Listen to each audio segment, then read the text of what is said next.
ایران پر امریکی حملے کے بعد تیل کی قیمتیں 5 ماہ کی بلند ترین سطح پر پہنچ گئیں۔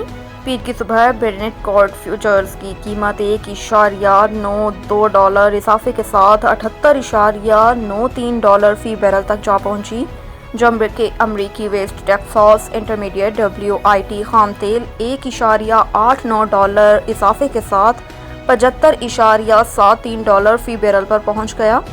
سیشن کے آغاز میں دونوں کانٹیکٹس بالترتیب $81.40 اور $78.40 کی فی بیرل کی سطح کو چھو کر 5 ماہ کی بلند ترین سطح پر جا پہنچے تھے، تاہم کچھ وقت بعد ان میں معمولی کمی آئی۔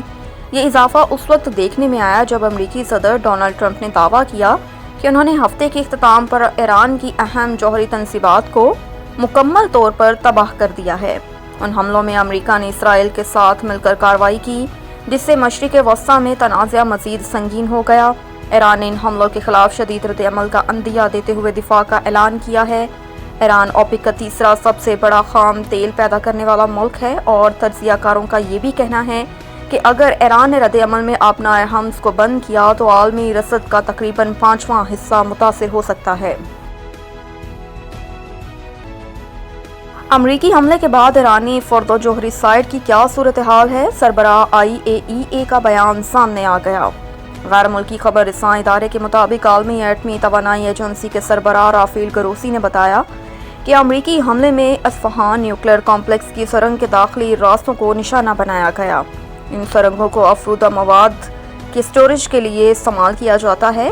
IAEA کے سربراہ کا کہنا تھا کہ امریکی حملوں میں نتنز میں فیول افزودگی پلانٹ کو دوبارہ نشانہ بنایا گیا، جبکہ حملے کے بعد ایران کی فردو جوہری سائٹ پر بڑے بڑے گڑھے دیکھے گئے ہیں۔ یاد رہے کہ اس سے قبل ایرانی عہدیدار نے دعویٰ کیا تھا کہ تینوں مقامات پر آف سائٹ طاقتوری کی سطح میں اضافہ نہیں ہوا۔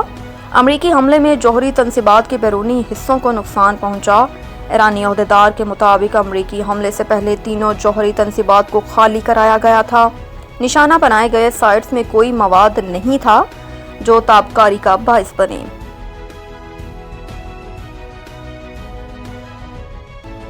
بلاول بھٹو نے پیپلز پارٹی کی طرف سے بجٹ کی حمایت کا اعلان کر دیا۔ قومی اسمبلی سے خطاب کرتے ہوئے پاکستان پیپلز پارٹی کے چیئرمین بلاول بھٹو زرداری نے خبردار کیا۔ پارٹی کے چیئرمین نے کہا کہ اگر ایرانی نیوکلیئر تنصیبات پر حملے کے نتیجے میں کوئی ریڈیشن لیک ہوتا ہے تو اس کا نقصان صرف ایران تک محدود نہیں رہتا، بلکہ اس کا نتیجہ پاکستان سمیت تمام پڑوسی ممالک کو بھگتنا پڑتا ہے۔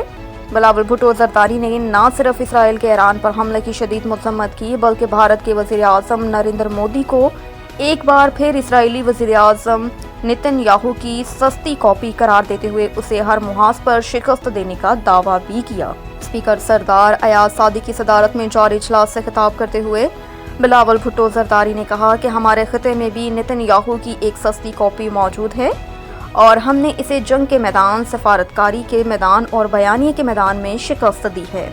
ان کا مزید کہنا تھا کہ وزیر اعظم اور صدر نے ہمیں ذمہ داری دی، ہم نے پاکستان کا موقف اور بیانیہ دنیا بھر میں پیش کیا۔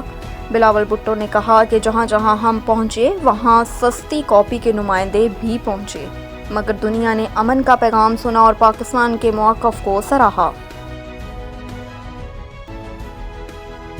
اور آرمیڈ فورسز کے سول سروس میں بغیر امتحان شامل ہونے پر وفاقی حکومت سے جواب طلب۔ سپریم کورٹ نے آرمیڈ فورسز کے سول سروس میں بغیر امتحان شامل ہونے پر وفاقی حکومت سے جواب طلب کر لیا۔ جسٹس امین الدین خان کی سربراہی میں 5 رکنی آئینی بینچ نے سماعت کی۔ عدالت نے سول سروس رولز 1956 کے سیکشن 3 پر وفاقی حکومت کو نوٹس جاری کر دیا۔ درخواست گزار وکیل علی عظیم افریدی کا کہنا تھا کہ سول شخص کو CSS کے پہلے تحریری اور پھر انٹرویو پاس کرنا ہوتا ہے، جبکہ آرمیڈ فورسز کو CSS کلیئر کرنے کے لیے صرف انٹرویو دینا پڑتا ہے۔ جسٹس علی باقر نجفی نے استفسار کیا کہ آرمیڈ فورسز کے افسران کے سول سروس میں آنے سے آپ کے کون سے حقوق متاثر ہوتے ہیں؟ وکیل نے کہا کہ FPS کلیئر کرنے کے باوجود بھی CSS کرنے والوں کو تحریری امتحان کلیئر کرنا پڑتا ہے۔ عدالت نے نوٹس جاری کرتے ہوئے سماعت 3 ہفتوں کے لیے ملتوی کر دی۔